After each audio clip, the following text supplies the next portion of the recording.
Mateus, capítulo de número 21. Hoje está tudo ok, né, Heber? Transmissão está ok. Você que está assistindo, seja bem-vindo aí também a esse culto. E que as bênçãos do Senhor estejam sobre o teu lar, sobre a tua família. Mateus, capítulo de número 21. Nós vamos ler os versículos de número 1 até o 10. Hoje uma palavra muito boa para o seu coração. Fique aí, não saia não, compartilhe, manda esse vídeo para quem você sentir. Tenho certeza que essa palavra vai levantar muita gente nesse dia, amém? Mateus 21, o texto não está projetado, mas os irmãos podem ler aí, talvez seja melhor acender as luzes do salão para que os irmãos possam ler o texto na Bíblia, além de outros textos que nós vamos estar lendo também. Mateus capítulo de número 21, diz assim: Quando se aproximaram de Jerusalém e chegaram a Betfagé, ao Monte das Oliveiras, Jesus enviou 2 discípulos, dizendo-lhes: Vão ao povoado que está diante de vocês, logo encontrarão uma jumenta amarrada, com um jumentinho ao lado. Desamarrem-nos e tragam-nos para mim. Se alguém lhes perguntar algo, digam-lhe que o Senhor precisa deles, e logo os enviará de volta. Isso aconteceu para que se cumprisse o que fora dito pelo profeta. Digam à cidade de Sião: eis que o seu rei vem a você, humilde e montado num jumento, num jumentinho, cria de jumenta. Os discípulos foram e fizeram o que Jesus tinha ordenado. Trouxeram a jumenta e o jumentinho, colocaram sobre eles os seus mantos, e sobre estes Jesus montou. Uma grande multidão estendeu seus mantos pelo caminho, outros cortavam ramos de árvores e o espalhavam pelo caminho. A multidão que ia adiante dele e os que o seguiam gritavam: Hosana ao filho de Davi, bendito é o que vem em nome do Senhor, hosana nas alturas. Quando Jesus entrou em Jerusalém, toda a cidade ficou agitada e perguntava: quem é este? A multidão respondia: este é Jesus, o profeta de Nazaré da Galileia. Vamos orar. Senhor Deus, que a tua palavra nesta manhã, nesse dia, possa falar conosco, como já tem falado ao meu coração. Fale, Pai, com quem tu quiser falar, que o teu Santo Espírito possa me usar como um simples canal e nada além disso, que eu possa ser o seu instrumento nesta manhã, Pai, para que vidas sejam abençoadas e edificadas em nome de Jesus. Tudo aquilo que possa querer impedir a tua palavra de cair como boa semente em nosso coração, seja repreendido e nós possamos sair daqui abençoados, edificados em nome de Jesus. Amém. Jesus estava na sua última semana em presença aqui nesta terra. Depois desse evento, uma semana depois, ele seria crucificado ali no Calvário. E nesse dia, que era um domingo, ele entra triunfalmente em Jerusalém montado num jumento. No dia seguinte, ele estaria purificando o templo na segunda-feira. Terça-feira, ele estaria amaldiçoando a figueira, aquele texto da figueira amaldiçoada. Quarta-feira, ele estaria reunido com seus discípulos no cenáculo, participando ali da comunhão da ceia, numa mesa posta ao chão. Logo em seguida, ele estaria orando no jardim do Getsêmani, sofrendo as agonias do Getsêmani. De quinta para sexta, o calendário judaico é um calendário solar. O dia muda de 18 horas em diante. Por exemplo, quinta-feira, às 18 horas, já é sexta-feira, já inicia sexta-feira. O nosso calendário é um calendário lunar, os dias mudam à meia-noite. Para os judeus é às 18. Então, de quinta para sexta, Jesus estaria passando por 5 julgamentos. Julgamentos religiosos, cortes religiosas, cortes políticas e também às cortes judiciais.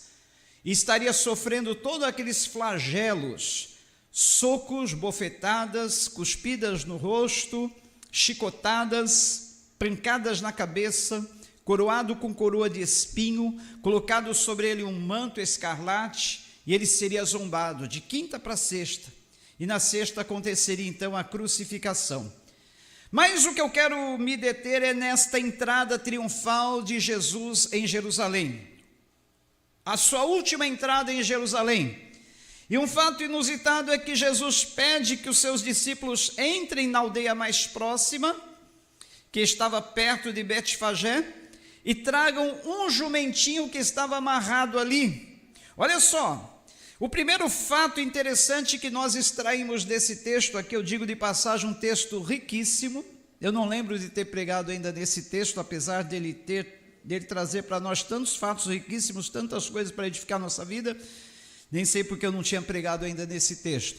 Mas o primeiro fato que a gente pode destacar daqui é que Jesus sabia onde estava aquele jumentinho, Jesus sabia que ele estava amarrado, Jesus sabia que ele seria útil para ele, então manda os seus discípulos entrarem naquela aldeia, desamarrarem o jumentinho que estava preso junto com a sua mãe, trazer para ele, porque ele precisava daquele jumentinho.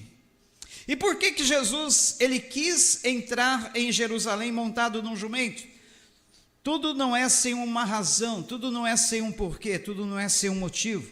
No livro de Zacarias, que é um dos últimos do Antigo Testamento, exatamente capítulo 9, versículo 9, e tem uma profecia ali, que diz exatamente isto, olha, que está no versículo 5, digam à cidade de Sião, eis que o seu rei vem a você, humilde e montado num jumento, num jumentinho, cria de jumenta.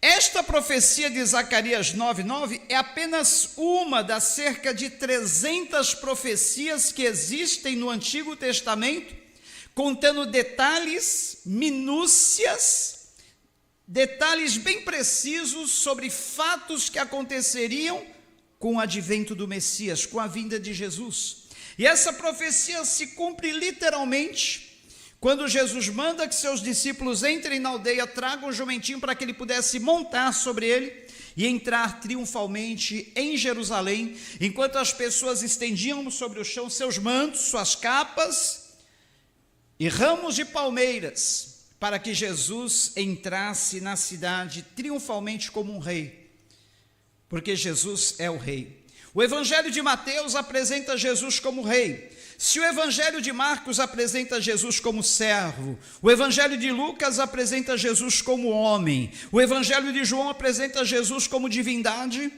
o Evangelho de Mateus apresenta Jesus como rei.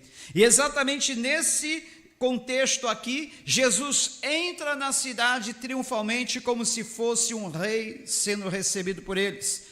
Aos gritos de Hosana nas alturas, bendito o que vem em nome do Senhor Jesus, ele entra triunfalmente na cidade.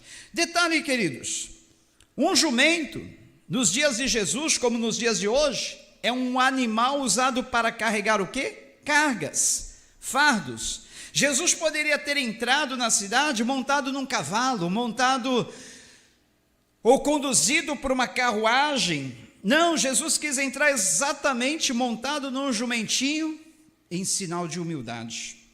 Outro detalhe que nós aprendemos aqui, queridos. Outro detalhe interessante é que esse jumento era um jumento 0 quilômetro.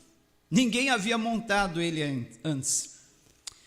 E detalhe, queridos, pelo fato dele estar amarrado e ninguém ter montado nele, era um jumento que não era ainda domado, precisaria ser domado. Porque jumentos, queridos, geralmente eles não são dóceis, eles são animais bravos, eles derrubam quem tenta montar sobre eles. Mas esse fato nos traz à luz outra coisa interessante sobre Jesus. Não há nenhum espírito, não há ninguém que Jesus não possa domar, não há ninguém que Jesus não possa controlar, não há ninguém que Jesus não possa acalmar. Porque ele pediu aos seus discípulos que trouxessem exatamente aquele jumentinho indomado, aquele jumentinho no qual ninguém montara, e que pelo fato de estar amarrado, era um animal que não se mostrava dócil e precisava ser dominado. Mas Jesus estava ali para amansá-lo, Jesus estava ali para acalmá-lo. Outro fato interessante que nós vemos nesse texto, queridos, eu quero fazer uma comparação. Nós vamos traçar um paralelo. Jumento não se caracteriza pela sua beleza, não é um animal bonito, né? Jumento também não se caracteriza pela sua inteligência. Haja vista que na nossa cultura, se uma pessoa chama outra de jumento, está ofendendo profundamente aquela pessoa, não é mesmo? Jumento, na nossa cultura, é um termo pejorativo quando nós queremos chamar alguém de burro, alguém de pouca inteligência. Por isso, o jumento não é caracterizado pela sua sabedoria, inteligência e nem muito menos pela sua beleza. Mas tem uma coisa que caracteriza bem o jumento, o que é? A sua força. É ou não é? O jumento não é caracterizado pela força? Talvez seja um dos animais de maior força, o jumento, porque ele é usado para carregar fardos, ele é usado para carregar cargas, ele é usado para percorrer grandes distâncias carregando peso. Então o jumento se caracteriza pela sua força. Se eu traçar um paralelo entre a nossa vida e a vida desse jumento, não se sintam ofendidos, porque eu não estou aqui realçando outra característica do jumento a não ser a sua força. Então reparem, queridos, se o jumento estava preso, ele estava usando todo o potencial da sua força ou não? Sim ou não? Não, né? Porque ele estava preso. Preso ele poderia fazer alguma coisa, preso ele poderia ser útil para alguma coisa, preso ele poderia ser utilizado para alguma obra, preso ele poderia ser utilizado para algum benefício, sim ou não? Não, porque ele estava preso. Ele precisava o quê? Para ser útil, de alguma forma ele precisava ser solto. Muitas pessoas têm um grande potencial, podem ser utilizadas de uma forma muito grande na obra de Deus, podem ser utilizadas para muitas missões, podem ser utilizadas na vida de outras pessoas, mas estão presas, não estão podendo utilizar todo o seu potencial, porque se encontram amarradas, isso mesmo, às vezes amarradas sob o complexo da autoaceitação, o complexo talvez estejam amarradas pelas lembranças do passado, porque no passado tentaram fazer isso, no passado tentaram ser felizes, no passado tentaram realizar algo, não deu certo. Você sabia? Se você vai num circo, geralmente você vê aqueles elefantes grandes, são os animais que ali mais têm força, eles podem derrubar o circo, eles podem derrubar as lonas, eles podem pisotear as pessoas. Mas você sabe o que amarra aqueles elefantes? Repare, é uma fina cordinha, que qualquer movimento mais brusco da pata do elefante arrebenta. E por quê? E às vezes essa cordinha está amarrada numa cadeira, e o elefante não sai dali. Por quê? Ele foi acostumado desde filhotinho a ser amarrado naquela cordinha, presa em algo não muito forte. E toda vez que o elefante, bebezinho, tentava sair, machucava a pata dele ou o pescoço onde a corda estivesse amarrada, e ele se habituou, ele se condicionou a estar preso por aquela fina cordinha. O elefante foi crescendo, foi adquirindo força, peso, tamanho, e continuou amarrado pela mesma cordinha, porque ele não sabe do potencial que ele tem, que ele pode muito bem escapar dali e com a sua força realizar feitos incríveis. Gente, a mesma coisa que acontece na vida de tantas pessoas, que dá dó, tem um potencial enorme, mas muitas vezes é atrapalhada pelo seu negativismo, pelos seus complexos, pela sua baixa autoestima. Isso é um campo para minha esposa falar, mas eu acabo sempre me intrometendo nessa área, porque tem tudo a ver, queridos. A área espiritual está totalmente ligada com o nosso emocional, com o nosso psicológico, não tem como separar as duas coisas. Mas a pura realidade é que pessoas, às vezes, muitas vezes, acabam enterrando todo o seu potencial, acabam passando a vida sem realizar, sem empreender, sem fazer aquilo que ela poderia fazer, principalmente na obra de Deus, porque eu não posso, eu não consigo, eu não tenho força, eu sou assim mesmo. Estão amarradas e com isso enterrando o seu potencial. Eu já disse aqui, qual o lugar mais rico do mundo? Alguém lembra? Cemitério. Lembrou, Diego? Por que é o cemitério? O lugar mais rico do mundo. Por quê? Porque lá no cemitério estão empresas ricas que nunca foram abertas, mas só ficaram na mente, no plano das pessoas. Poemas, composições, músicas, obras de arte, pessoas com talento para o futebol, pessoas com talento para os esportes, para a música, para outras artes. Está tudo enterrado lá. É um lugar riquíssimo, queridos. É um lugar rico, porque está cheio de potencial enterrado. E se você nessa manhã assimilar bem o que a palavra de Deus tem para você, esse cemitério de Vicente Carvalho do Morrinhos não vai se tornar mais rico. Não vai se tornar mais rico, pelo menos entre os que ouvirem essa mensagem, não vão enterrar suas riquezas lá. Você vai começar a utilizar seu potencial a partir de hoje. Desamarre-se, solte as suas ataduras, solte aquilo que te prende para realizar coisas. Gente, diz os entendidos que nós utilizamos apenas 10% da nossa capacidade mental. Sabe o que é isso? Eu fico pensando, se nós utilizamos 10% da nossa capacidade mental, o que nós não poderíamos fazer com pelo menos 50% da nossa capacidade mental e intelectual? Os mais otimistas dizem que nós, por evangélicos, por termos a mente de Cristo, utilizamos um pouquinho mais. Mas às vezes eu fico em dúvida. Será que nós, os cristãos, realmente utilizamos um pouquinho mais desse potencial? Ou nós estamos da mesma forma amarrados, enterrando nossos potenciais, como muitas pessoas no mundo?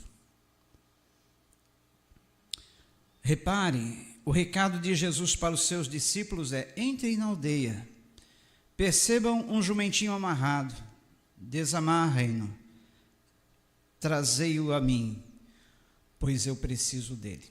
Da mesma forma, o mestre diz para você: solte-se, desamarre-se, eu preciso de você, eu preciso usar o teu potencial, eu preciso utilizar aquilo que você tem em você, os dons que eu te capacitei, as virtudes, tudo aquilo que eu coloquei no teu ser, na sua essência, antes mesmo de você ser formado. Eu já planejei você como você seria, não só nas suas características físicas, mas principalmente na tua essência, no teu ser. Aí eu pergunto, o que nós estamos fazendo com esse potencial, com essa força que Deus colocou em nós, com os dons, com as capacitações, com as aptidões? O que eu tenho feito? O que nós temos feito? Enterrado? Vamos tornar o cemitério ainda mais rico? Vamos deixar a vida passar? Procrastinar todas essas decisões? Amanhã eu começo, amanhã eu faço, vou pensar. A vida passa, queridos, a vida é um conto ligeiro, a vida é como um vapor, uma neblina que hoje existe, amanhã não existe mais. É como a erva que seca-se, cai a sua flor e amanhã já não existe mais. Queridos, em nome de Jesus, comece a utilizar esse potencial que Deus colocou em você. Você está aqui para um propósito muito especial. Você não está aqui para simplesmente deixar a vida passar, deixar a vida correr, ver os dias indo embora e você não utilizou o potencial que Deus colocou sobre você, que Deus colocou na tua vida. Imagine, se Jesus não tivesse mandado soltar aquele jumentinho. Tem mais. Enquanto o jumentinho estava lá, ninguém nem dava bola para ele, ninguém falava, por que esse jumentinho está amarrado? Mas quando Jesus mandou soltá-lo, ele já avisou aos seus discípulos, olha, dizei aos que perguntem, o mestre precisou dele. Por quê? Jesus sabia que alguém iria falar, por que vocês estão soltando esse jumento? Por que vocês não deixam ele amarrado? Olha, oposições sempre existem quando nós resolvemos nos desamarrar. Oposições sempre. Quando você está amarrado, ninguém nem vai perceber você, ninguém nem vai te incomodar. Mas a partir do momento que você é desamarrado, que você é solto, que você começa a deixar todo o potencial que há em você sair para fora, pode crer, alguém vai se opor, alguém vai dizer, não, mas por que você não continuou amarrado? Por que você não continuou naquele estado? Por que você foi se soltar? Imagine agora, o jumentinho saindo todo feliz dali. Vem cá, agora você vai entrar na história.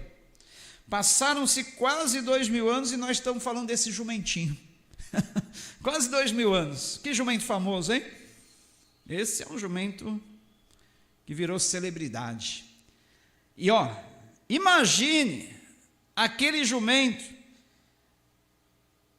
entrando em Jerusalém, pisando sobre os mantos, as capas, as vestimentas que as pessoas jogavam no chão para ele passar.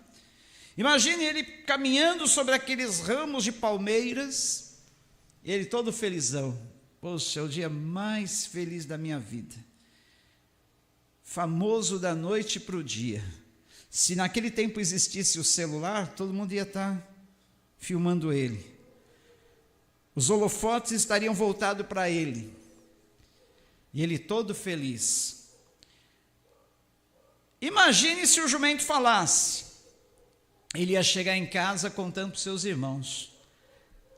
Rapazes, hoje eu tive um dia incrível. Alguém me soltou daquela estrebaria. Me levaram para a entrada de Jerusalém. Você nem imagina a festa que fizeram para mim. Eu era uma celebridade. Aí vamos supor que ele queira voltar lá na outra semana seguinte, pensando que seria a mesma coisa. Aí ele começa a entrar em Jerusalém, não tem mais mantos no chão, não tem mais vestimentas, capas, não tem mais ramos de palmeira. Ao invés das pessoas gritarem, Hosana, bendito o que vem em nome do Senhor, ele recebe pauladas, pedradas, que é a reação normal das crianças e de pessoas más, quando vê um jumentinho solto na cidade. Aí ele ia chegar em casa e ia dizer, não entendi, semana passada me receberam de um jeito, essa semana voltei lá, totalmente diferente a recepção. Aí a sua mãe vai dizer para ele, filho, não é por causa daquele alguém que estava sobre você, montado em você, que aconteceu aquela recepção?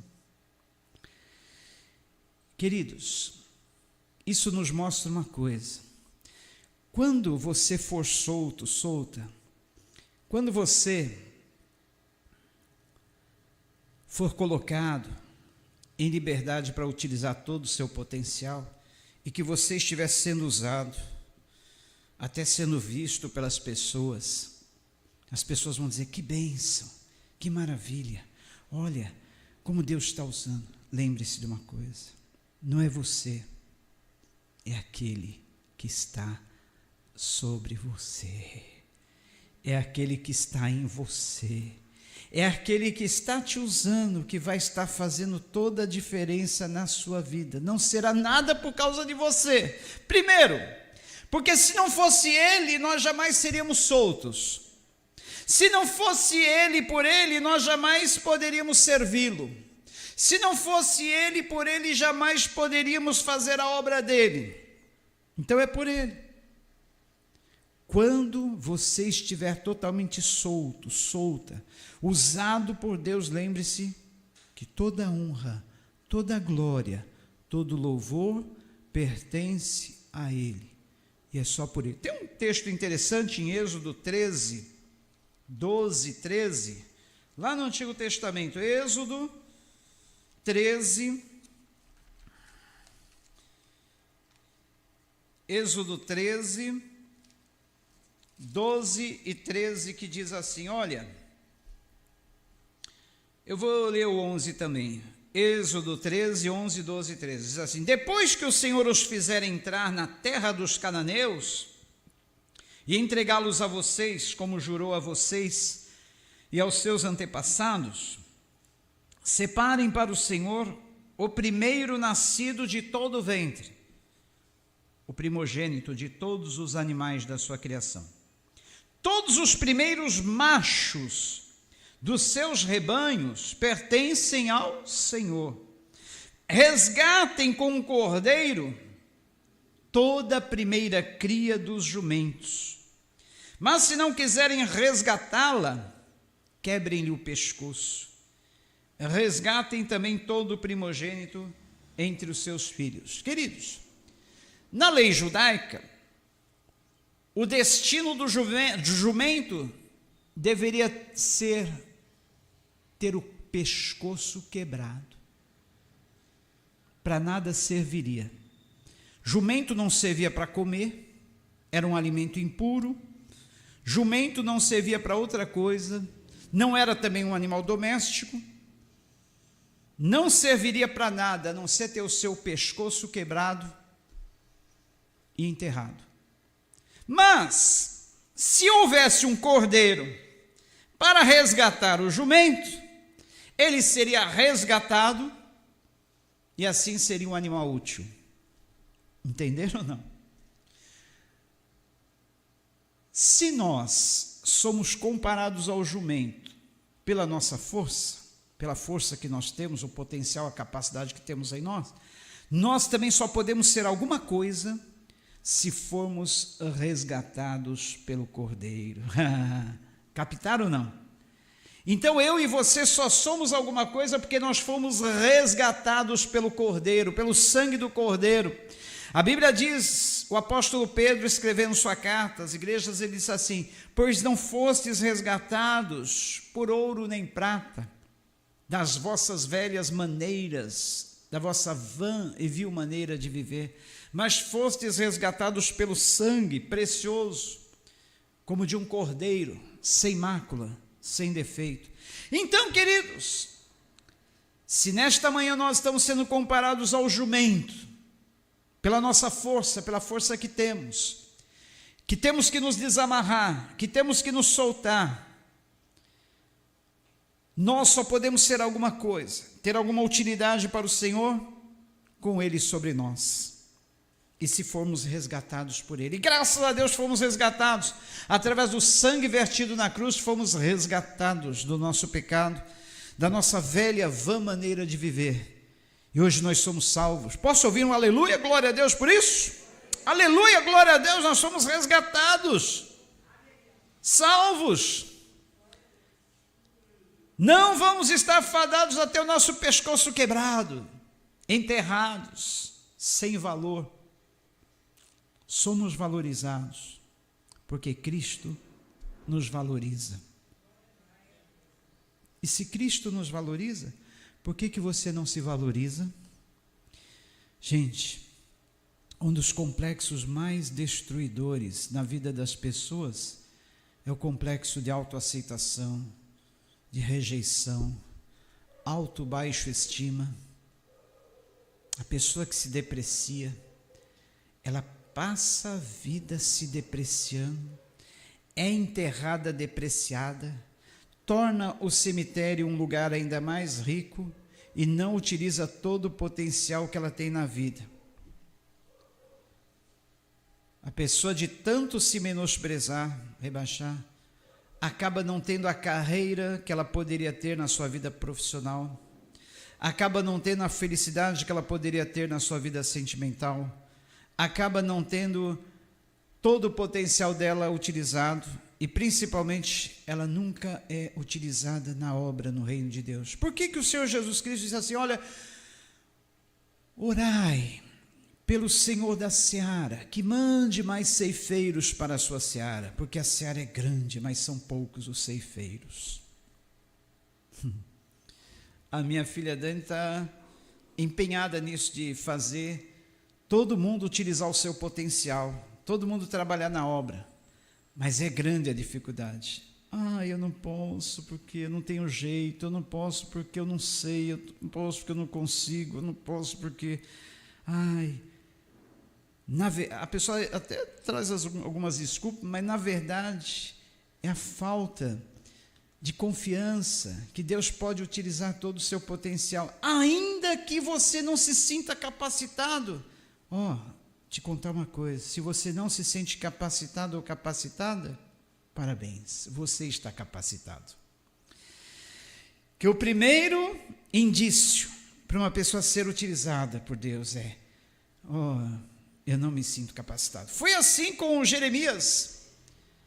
Jeremias, quando o Senhor o chamou, disse, Senhor, eu não passo de uma criança, eu não sei falar. O Senhor disse o que para ele? Não digas que você não passa de uma criança, porque antes que você fosse formado no ventre materno, eu te criei, eu te santifiquei, eu te consagrei para ser profeta das nações. E ele, achando que não sabia falar, já tinha um profeta dentro dele. Faltava aquele profeta sair de dentro dele, faltava aquele jumento sair de dentro dele. Deixe esse jumento que tem dentro de você, no bom sentido, no sentido de força, sair dentro de você. Pare de amarrar esse jumento dentro de você, deixe ele sair, deixe ele ser usado com todo o potencial, com toda a força, com toda a capacitação. Jumento no sentido de força, você tem a força do jumento. Só que você está numa posição melhor, porque o jumento não tem inteligência, você tem. O jumento não tem beleza, você tem. Então, além da força do jumento, você tem a beleza, você tem a inteligência. Eu vou dizer mais. Se Jesus usou o jumentinho, o que ele não pode fazer na tua vida e através da sua vida, se ele utilizou um simples jumento, que estava amarrado, que ninguém dava nada por ele, que estava desprezado, que as pessoas já nem queriam mais tentar domá-lo, domesticá-lo, utilizá-lo. O que Deus não pode fazer na sua vida e através da sua vida? O quê? Lembra-se de Gideão? Gideão era o menor na sua família, a sua família era a mais pobre entre todas as famílias de Judá, o milheiro do seu pai. A plantação do seu pai era mais pobre, a menor. E o pobrezinho estava ali trabalhando escondido para tentar salvar o trigo, o pouquinho de trigo que ele tinha colhido. Ele estava malhando trigo no lagar, que era o lugar de esmagar uvas, prensar uvas. Aí o anjo do Senhor, o próprio Jesus, porque quando a Bíblia fala o anjo do Senhor, é uma teofania, é uma aparição divina, é uma aparição do próprio Deus, na pessoa do Senhor Jesus. Aí o Senhor aparece a ele e diz, varão valoroso, eis que o Senhor é contigo, varão valoroso. Ele olha para os lados, quem está falando? Com quem está falando? Porque ele não achava que era com ele, deve ser com outra pessoa, tem alguma pessoa aqui junto comigo que eu não estou vendo, mas era com ele. É comigo, Senhor? Vai nessa tua força, porque o Senhor é contigo, varão valoroso. E mesmo assim, ouvindo a voz do Senhor, dizendo diretamente para ele, vai nessa força que o Senhor é contigo, ele ainda duvidou, precisou fazer 2 tipos de prova com Deus. Primeiro, colocar uma lã num gramado, e falou, Senhor, se amanhecer, o gramado estiver molhado e a lã não, é porque o Senhor está realmente me enviando para ser o líder dessa nação, que vai livrá-los das mãos dos opressores. Deus fez exatamente como Gideão pediu. Amanheceu o dia, gramado seco, lã molhada. Aí ele não estava ainda satisfeito, quis fazer outra prova. Ó, Senhor, seria demais pedir que, se durante essa noite o novelo de lã ficasse molhado e em volta a grama seca, seria possível? Aí eu ia entender, ia acreditar, ia confiar que o Senhor está me enviando a ser o líder dessa nação. E aconteceu exatamente como Gideão pediu: novelo molhado e grama seca. Aí não tinha mais como rejeitar o convite. E o convite era: vai nessa tua força, Gideão, porque o Senhor é contigo. Nessa manhã o Senhor está dizendo: vai na tua força. Vai na tua força, varão, vai na tua força, varoa, vai que o Senhor é contigo. Não pense, não pare, não olhe para trás, não te espante, não te desanime, porque o Senhor é contigo. Não olhe para o passado, porque lá no passado você tentou e não conseguiu, não deu certo. Dessa vez vai dar certo, dessa vez vai. Você tem um potencial de Deus em você. Para que você vai continuar aí? Cabisbaixo, amedrontado, pensando: eu não posso, eu não consigo. Continue assim que você vai enriquecer mais o cemitério de Vicente Carvalho, Guarujá, cemitério do Morrinho, Vila Júlia, sei lá. Eu não quero tornar o cemitério mais rico. Eu quero, quando eu for enterrado, eu ter utilizado todo o meu potencial. Porque o sábio pregador em Eclesiastes diz: tudo o que te vier às mãos para fazer, faze-o conforme a tua força.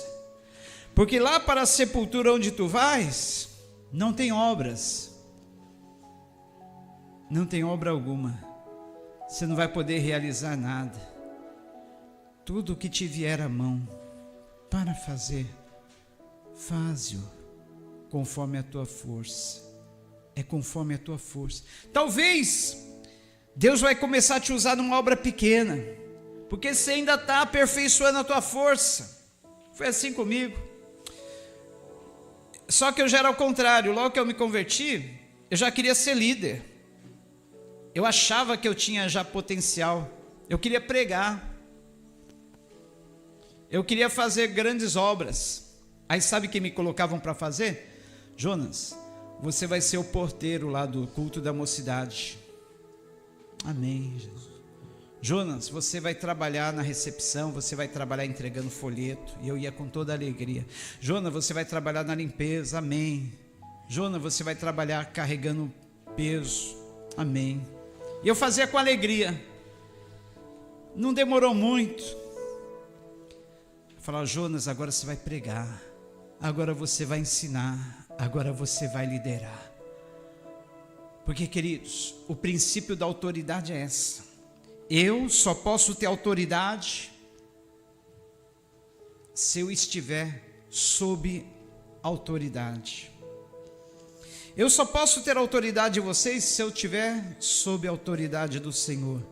E se eu já tiver aprendido ser submisso, respeitar as autoridades acima de mim. Lembre-se, talvez você vai ser colocado em algum departamento para liderar. Mas lembre-se, você só vai ter autoridade sobre os teus liderados se você estiver sob a autoridade de alguém que está acima de você. Você jamais vai conseguir exercer autoridade se você não estiver em submissão às autoridades que estão acima de você. É bíblico isso. Entenderam? Captaram? Qualquer pessoa que for colocada sob um departamento para liderar, lembre-se, debaixo da autoridade de quem você está. Você é autônomo? Não. Você está sob a autoridade de alguém, do pastor, e depois acima do pastor e da pastora, o próprio Senhor, que exerce autoridade sobre o pastor, sobre a pastora. Essa semana eu precisava ser aconselhado. Eu precisava de alguém que orasse por mim. Peguei meu celular, liguei para o meu pastor. Pastor, você tem pastor? Tenho. Você tem um conselheiro? Tenho. Você tem alguém que se você se abre? Tenho. Se tem alguém que se você cair você vai confessar? Tenho. É o meu pastor discipulador que me preparou para o ministério. Está longe, está lá do outro lado do oceano, está lá em Londres. Mas eu peguei o telefone e falei: pastor, o senhor é o meu pastor. Eu preciso abrir meu coração. Eu preciso ser orientado. E ele me aconselhou, me orientou. Eu chorei, falei em línguas. Eu me alegrei, falei: amém, pastor. Eu precisava dessa palavra, eu precisava desse bálsamo. E assim, todos nós precisamos de alguém para poder nos abrir, para que essa pessoa ore conosco, para numa necessidade você poder confessar, você falar, você se abrir.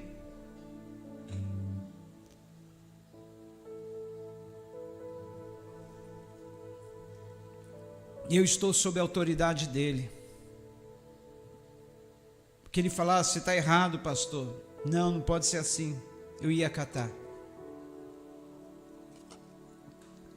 Mas ele, como uma pessoa compreensiva, ele falou: olha, pastor, ele contou a experiência dele. Eu já passei pela mesma coisa em família, pastor. Eu sei o que o senhor está passando. Ele me aconselhou de uma forma tão sábia que eu saí com o coração leve. Ele disse assim: pastor, ele contou uma historinha que vai servir para qualquer pai e mãe aqui que estiver ouvindo. Ele falou: pastor, eu achei tão sábia a palavra dele. Noé pregou para o mundo inteiro. Quantas pessoas Noé ganhou, pastor? Falei: só a família dele. Pois é, pastor. Se o senhor não pastorear sua família, não apoiar sua família, não apoiar seus filhos, quem que vai fazê-lo? Falei: entendi. Falou: pastor, mais do que nunca seus filhos precisam do teu apoio. Pessoas vêm e vão na nossa vida, mas a família permanece. Pastor, a família é a prioridade, os filhos é a prioridade do seu pastoreio. Eu comecei a pensar, a refletir mesmo.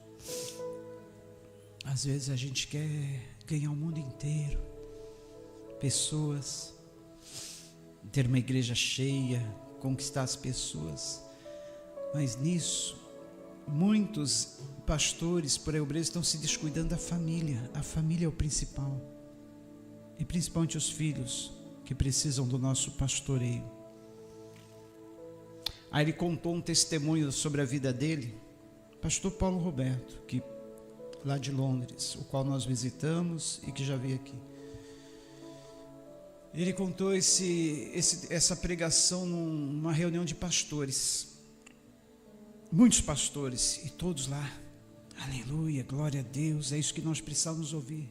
Aí ele disse: enquanto eu estou pregando aqui para vocês, edificando a vida de vocês, eu estou com um filho lá nas drogas. E o que eu vou fazer com ele? Enxotá-lo da minha casa, tirá-lo da minha casa? Eu vou surrá-lo? Eu não vou dar minha compreensão a ele, meu amor? Ele precisa da minha compreensão. Interessante, queridos, esse filho dele eu conheço desde criança. Quando de 30 anos eles moravam ainda aqui em São Paulo e congregávamos juntos na Adebras. Quando eu e a Sandra estivemos lá em Londres, o rapaz já está grandão, moço, uns 30 e poucos anos, né, bem? 35, 40. Eu olhei bem para ele e falei: olha, a próxima vez que você estiver no Brasil, eu vou ver você pregando lá no púlpito da plenitude. Eu vou ver. Falei: escreve, pastor, é uma profecia. E até então, queridos, aquele rapaz não queria nada com Deus. Aí uns dias atrás, pastor Paulo Roberto me ligando, ele disse: tem uma coisa boa para te contar. O meu filho Um dia desse, desceu lá do quarto dele, que ele quase não sai do quarto, quase não conversa com a gente, desceu e falou: pai, mãe, lembra quando eu era pequenininho, que a gente tinha uma televisão velha, que eu chamei vocês para orar, pedindo a Deus que trocasse a nossa televisão velha, e no dia seguinte alguém chegou com uma televisão novinha? Vamos orar de novo, pai e mãe? Dá aqui as mãos. E ele, depois de muitos e muitos anos, quis orar com o pai e a mãe, por um propósito especial. E logo depois disso, o pastor falou que a vida dele tem mudado. Ele tem se libertado das drogas, está tomando um remédio para ele conter a abstinência, foi convidado para ser baterista na igreja de um outro pastor amigo, e ele perguntou para o pastor Paulo: devo aceitar, pai? Aí o pastor Paulo falou: o que você está esperando? E a obra está sendo feita. Glória a Deus, né? Porque são forças potenciais que às vezes estão na vida da pessoa, só que a pessoa está amarrada, não tem força para se libertar. E se alguém não for lá desamarrar, não vai sair. O jumentinho jamais ia sair dali se alguém não fosse lá e desamarrasse, se os discípulos não fossem lá e desamarrassem ele. Por mais que ele tivesse força, ele já estava condicionado, habituado àquela cordinha. Não acredito que fosse uma corda muito grossa, era uma cordinha. Ele poderia num tranco arrebentar a cordinha. E assim as pessoas não estão amarradas aos vícios, aos maus hábitos, aos pecados, aos complexos, aos sentimentos de inferioridade, às baixo estima. E quem que vai desamarrá-las? Sou eu, você. Porque nós um dia fomos soltos, desamarrados, libertos. E hoje Deus confiou em nossas mãos esse ministério de desamarrarmos pessoas, de soltá-las, de liberá-las para utilizar todo o seu potencial. Você está fazendo isso? Você já foi solto, solta, desamarrado, desamarrada, para desamarrar outras pessoas? Eu quero que você curve sua cabeça agora comigo e diga: Senhor, eis-me aqui. Como Gideão, como Jeremias, como outros tantos que não se viam com força, eu também me vejo às vezes fraco, eu também me vejo às vezes sem força, eu também às vezes me vejo tão inferiorizado, mas nessa manhã eu quero ser solto, eu quero ser desamarrado, desamarrada, para que tu realize em mim todo o potencial, para que tu em mim cumpra toda a sua obra, realize todo o seu querer. E sendo solto, eu quero ser utilizado para também soltar outras pessoas, desamarrar outras pessoas, liberar outros potenciais, para que possam ser utilizados nas tuas mãos, Pai. Eis-me aqui, eu me solto, eu me desamarro, eu me entrego, corpo, alma e espírito a Ti. Cumpra em mim o Teu querer, Jesus.